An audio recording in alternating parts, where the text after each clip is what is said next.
오늘도 인사를 드려보고 있는 크립토 마토, 여느 때와 마찬가지로 미국 증시를 시작으로 방송의 문을 열어보도록 하겠습니다. 일단 미국 증시의 조짐이 좋지 않습니다. 계속해서 개장 후에 하락을 이어가고 있는 미국 증시, 달러 인덱스 지수 같은 경우는 제자리 걸음을 하고 있는 가운데 미국 증시와 비트코인 같은 경우 여전히 고통의 시간들을 보내고 있습니다. 그나마 다행인 것은 비트코인이 그래도 3만 달러 위에서 버텨주고 있다는 것인데요. 이 3만 달러 자리를 절대로 내줘서는 안 되겠습니다. 이어서는 거시경제 소식 잠깐 보도록 하겠는데요.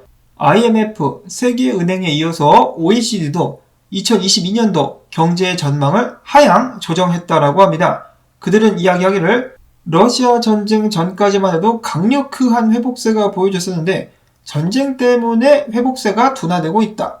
구라를 치고 있어요. 그 전에도 강력한 회복세는 보여지지 않았었는데 전쟁 때문에 악화가 된 것은 사실입니다. 이런 상황 속에서 연준의 GDP 추적 사이트에 의하면 미국의 2분기 경제 성장률 역시 1.3% 예측에서 0.9%로 떨어지게 될 것이다 라고 하향 조정을 했다라고 합니다. 자, 그런데 저의 솔직한 부족한 견해로 보자면 아무래도 저번 분기에 이어서 마이너스 성장치를 기록하게 되면서 미국의 경제가 본격적인 침체기를 겪게 되면 똥통의 수렁으로 굴러 들어가게 되지 않을까라는 예측을 해봅니다. 작년, 재작년에 미국 경제가 정말로 성장을 했었느냐? 아니죠. 다만 경기 부양책이랍시고 돈을 뿌려가지고 그 돈을 기반으로 해가지고 소비를 촉진시켜가지고 겨우 하락세를 막아왔었던 것인데요. 결과적으로는 스스로의 무덤을 파는 꼴이 되면서 인플레이션만 오지게 발생시켜놓은 상황이 되었다라고 보실 수가 있겠습니다. 당연히 미국 시민들만 굉장히 괴로운 시간들을 보낼 수밖에 없겠는데요. 최근에 월스트리트 저널은 공공문제연구센터와 함께 미국 시민들을 대상으로 설문조사를 진행했었는데요. 응답자 10명 중에 8명은 경기가 정말 안 좋아졌다라고 대답을 했다라고 합니다.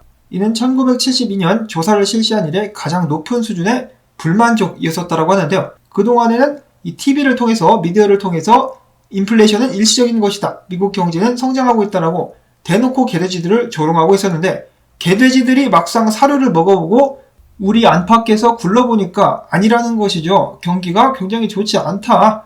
지난 몇 년간의 재정 상황이 악화됐다라고 응답했었던 비율은 38%.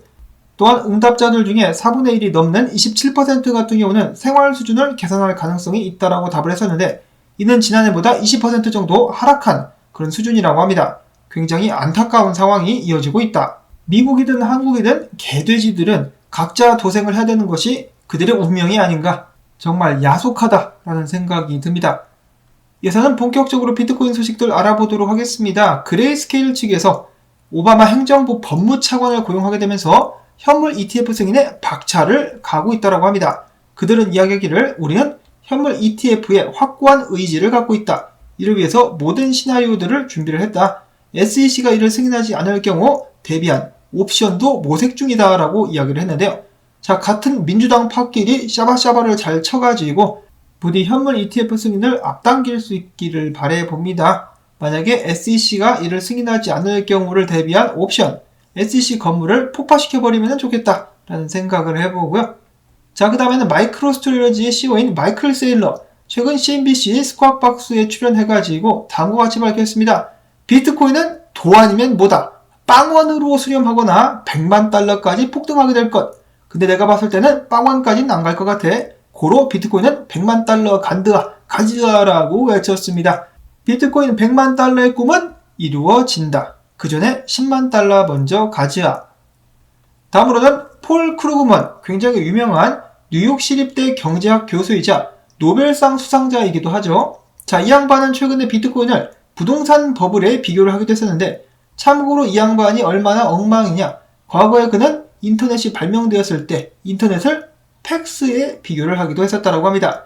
이런 양반이 교수라니 교수가 아니라 교수형에 쳐야 되는 것이 아닌가라는 생각을 해보고요. 다음으로는 미국의 폭스 비즈니스에서 보도하기를 텍사스주가 열풍 기간 동안에 파워 그리드를 안정시키기 위해서 전력을 비트코인 채굴자들에게로 돌렸다라고 합니다. 자, 정확히 무슨 말인지는 모르겠지만은 비트코인 채굴자들이 텍사스의 전력 안정에 한따까리를 해주고 있다, 일조해주고 있다라는 좋은 소식이었다라고 볼 수가 있겠고요. 다음으로는 비트코인 동향 및 분석으로 넘어가 보도록 하겠습니다. 크립토코안트의 쭈기영 대표, 이분께서는 최근에 빗썸에 보낸 기고문을 통해서 이야기하기를 비트코인 사이클 이론에 따르면 지금이 저점에 근접한 것이 확실해버렸다. 사람들이 악재에 대해서 아가리를 터는 동안에 우리는 반대로 생각하는 것이 좋다. 악재가 해소가 된다는 것 자체가 겁나게 호재라고 볼 수가 있다는 것. 인플레이션에 대한 우려가 사라지는 대로 미국 기관 투자자들이 대거 유입될 것이고 현물 ETF도 앞으로 1년에서 2년 내로 승인되게 될 것이다.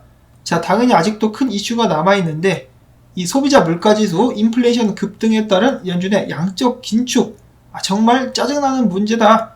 미국 정부 같은 경우는 2020년도 때부터 풀었었던 그 돈들을 이제 회수를 하려고 하고 있는 것인데 그것 때문에 너도 나도 투자에 뛰어들었었던 대투자 시대는 이제 끝났다라는 것이 대부분 매크로 분석가들의 결론이다.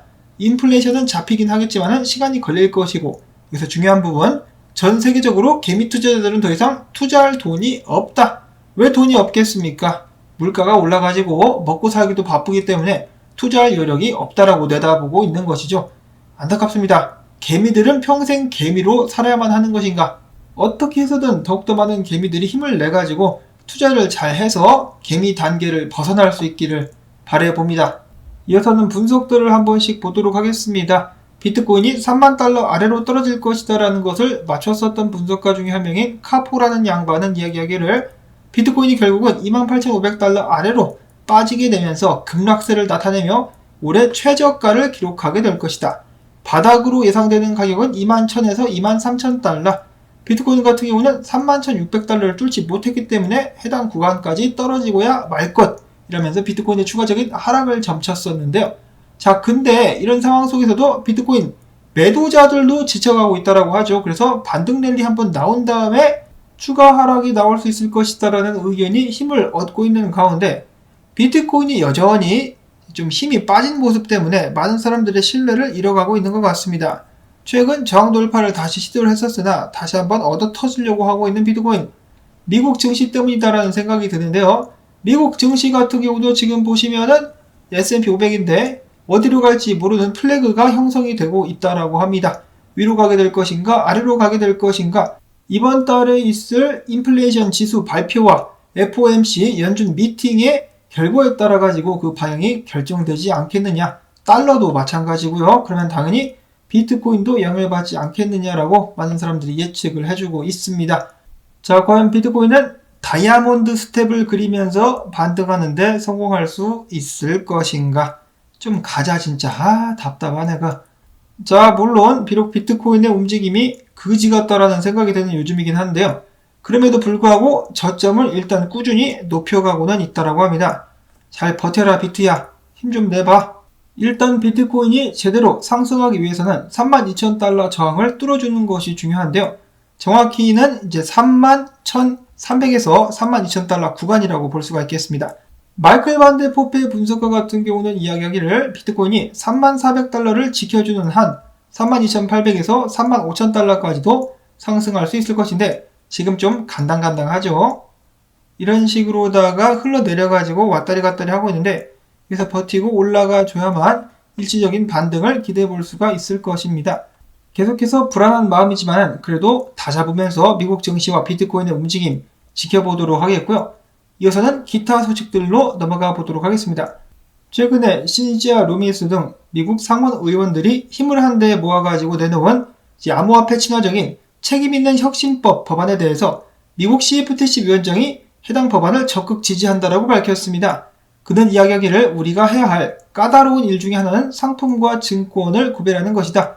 해당 법안이 CFTC, 우리 CFTC에게 규제의 권한을 부여하게 될 것이라고 이야기를 했습니다.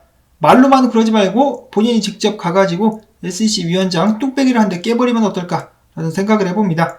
게리 겐슬러 요즘에 이 면상만 봐도 정말 짜증이 치솟아 오르죠. 아주 그냥 이 얍삽한 북어대가리 그냥. 다음으로는 세계적인 컨설팅 그룹인 액센추어가 아시아에 있는 부자들을 상대로 암호화폐 관련된 설문조사를 진행했다고 합니다. 그들은 중국, 홍콩, 인도, 인도네시아, 일본, 말레이시아, 싱가포르, 태국 등 아시아 전역의 3,200여 명의 투자자들과 재무설계사들을 대상으로 설문조사를 진행한 결과 이 중에 52%가 디지털 자산을 보여주기다라고 밝혔습니다. 참고로 설문에 참여한 사람들의 최저 투자 금액 보유수는 10만 달러였고요. 그 이상 100만 달러급의 부자들도 많이 있었다라고 합니다. 그 중에 52%가 암호화폐 투자를 이미 진행을 하고 있었다라는 것이고, 엑센추어에 따르면 부자들의 디지털 자산 보유 비율이 앞으로 올라가게 될 것이다라고 이야기를 하고 있습니다. 52에서 73%까지 올라갈 것이고, 아시아의 부자들 같은 경우는 포트폴리오의 7%가량을 암호화폐에 할당을 하고 있는 상황인데, 이는 외화, 예술, 수집품보다 높은 비중을 차지하고 있는 것이다 라고 이야기를 했습니다. 앞에서 잠깐 언급을 했었는데, 가난한 개미들은 먹고 살기 바쁜데 부자들은 투자하는데 여념이 없다. 이러니 양극화 현상이 발생할 수밖에 없는 것이 아닌가라는 안타까운 생각이 들고요. 자, 그 다음으로는 재미난 소식이 나왔습니다. 암호화폐 지갑 개발사인 엣지가 KYC 없이, 이것이 필요 없이 사용할 수 있는 암호화폐 마스터카드를 출시했다라고 하네요. 이거 규제 당국에서 잡으려고 하지 않을까라는 생각이 들기도 하는데, 일단 출시가 됐다라고 하고, 이어서는 악명 높은 미국의 대형 헤지펀드 시타델이 벌추 파이낸셜과 함께 암호화폐 시장에 뛰어든다는 소식이 나왔었습니다. 너도나도 참여하고 있는 암호화폐 시장 다 함께 가지야. 이어서는 최근에 에이다의 강세가 예사롭지 않은 가운데 런던 리얼의 설문조사에 의하면 하락장에서 가장 선호하는 이 암호화폐 비트코인을 제끼고 에이다가 1위를 차지했다고 합니다. 8,861명이 참여한 해당 설문조사에서 에이다는 무려 77%의 득표를 얻으면서 과감하게 1등을 가져갔고요. 2등이 비트코인, 3등이 이더리움, 기타 등등의 응답이 이어졌었는데, 자, 이 에이다에 대한 신뢰도가 계속해서 올라가고 있습니다. 이러다가 올해 한번 1을 내는 것이 아닌가. 에이다 가나요? 다음으로는 최근에 상승 중인 체인링크, 드디어 스테이킹 계획을 발표했다라고 합니다. 올해 말부터 해가지고 스테이킹이 실시되게 될 것이라는 소식과 함께 상승을 이어가고 있는 체인링크. 예서는 최근에 SEC의 딴지에도 불구하고 계속해서 아시아 쪽에서 확장을 꾀하고 있는 바이낸스 관련된 소식입니다. 이들은 동남아시아 진출을 위해서 필리핀에 암호화폐 라이센스를 신청했다라고 하는데요. 직접 본인이 나서가지고 필리핀의 정부 관계자들에게 프레젠테이션을 진행하기도 했었다라고 합니다. 안타깝게도 BNB 같은 경우는 여전히 죽을 쓰고 있는 상황. 다음으로는 이더리움 롭스텐 테스트넷 통합이 어제 실시가 되었는데요. 완료가 됐다라고 합니다. 병합 완료! 그 외에 다른 소식이 없는 걸로 봐서는 성공적으로 완료가 된 것 같죠? 많이 미뤄지긴 했었습니다만 이대로 테스트넷이 하나만 더 성공을 한다라고 친다라면 메인넷 병합 날짜도 나오게 될 것이다라고 이 코어 개발자가 이야기를 했었죠. 자, 그런 의미에서 좀 힘을 좀 내줘. 살려줘, 이더리움. 다음으로는 라이트코인 같은 경우 기술적으로 업그레이드를 해가지고 좀 더 경쟁력 있는 암호화폐가 됐음에도 불구하고 그 업그레이드가 바로 익명성을 강화시켰다는 이유 때문에 국내 거래소에서 줄상패를 당하게 되었다고 합니다. 과연 라이트코인은 이렇게 역사 속으로 사라져버리게 되고 마는 것인가?